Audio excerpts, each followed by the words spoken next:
Alright guys, welcome to your 11th Qt video, and in this video, now that we're done with the user interface, what we can do now is hop over to the header file for FindCrap, and we actually don't need to do much to this file. We actually only need to add one line of code, and that's this.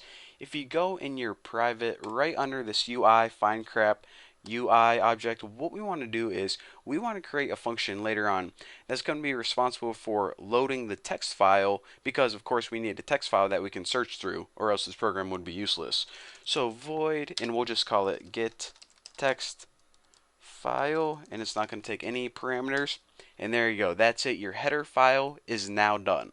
So even though we are done coding in the header file, what I want to do is take some time and go through line by line what all of this is, because even though Qt auto-generated everything for us, it's better if we have a better understanding of what each line does. So the obvious stuff, the include, we already know what include means. This namespace right here, a lot of people may not know what a namespace is. Namespaces let you group things like classes together. So if you have multiple classes that you want to group together in a namespace, you can go ahead and throw them all in here, and it just makes them easier to work with later on.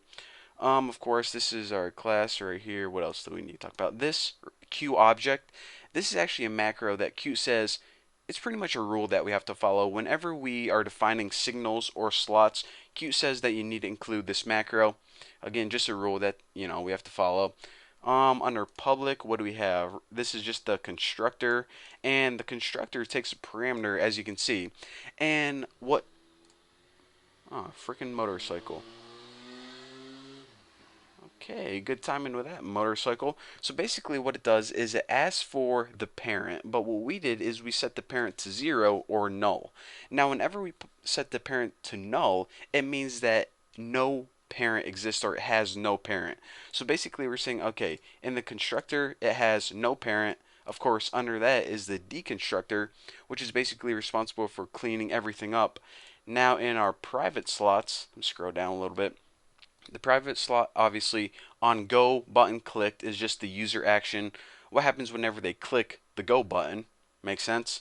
And these last two right here, this UI object it pretty much is going to represent the overall interface. And of course, the last thing we need to talk about is this function. I already told you guys what it does. Whenever we're running our program, we're going to need to load in a text file, and this is going to be the function that loads in the text file. So anyways, that is pretty much all of the header stuff we need to take care of. What I want to do now is actually jump into FindCrap.cpp, and we can go ahead and start coding everything. So the first thing I actually like to do before I start coding anything is I just like to clean all this up, because I don't like how this is laid out. This may be the proper way, but it just annoys me. So I'm going to put that right there, and this right here, and also just put my semicolons. Actually, I'll put this down here so you guys can see it.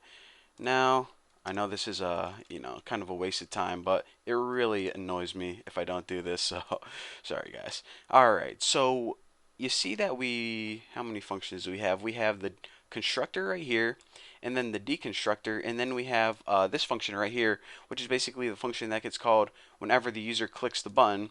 Now what we want to do is, since we created one or declared a function right here in the header file, I want to go ahead and code that function first. So this is called get text file. So let's go ahead and code this baby. So void find crap get text file right there. Now of course it didn't take any parameters, and let me go ahead and give you guys a little bit more space to see. Alright, so the first thing that we need to do is we need, of course, before I start talking about code, remember what the program does one more time. It loads in a text file, and then you type in a term, and then it searches that text file for that term. For example, if it was a story about Bucky, you could search Bucky, and it's going to find every word Bucky in that story. So the first thing that we need to do is we need to actually say what text file do we want to load in. Now, it's a Q file object, and I'll just go ahead and name it my file. And as a parameter, it's actually the name of your file, but a little bit different. What you need to do is put a colon and then a forward slash, and then whatever the name of your text file is. So you can actually find any text file, anyone's going to work. But I'll just make up a fake text file later on called crap about Bucky.txt. And okay, looking pretty good.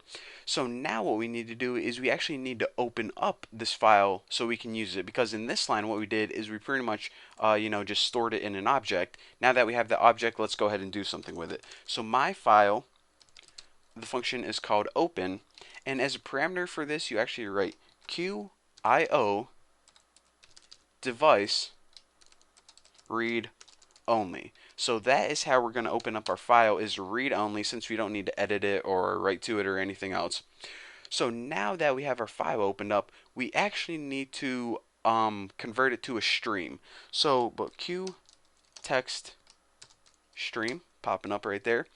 And what can I name this? I don't know, I'll just keep it simple. Text stream.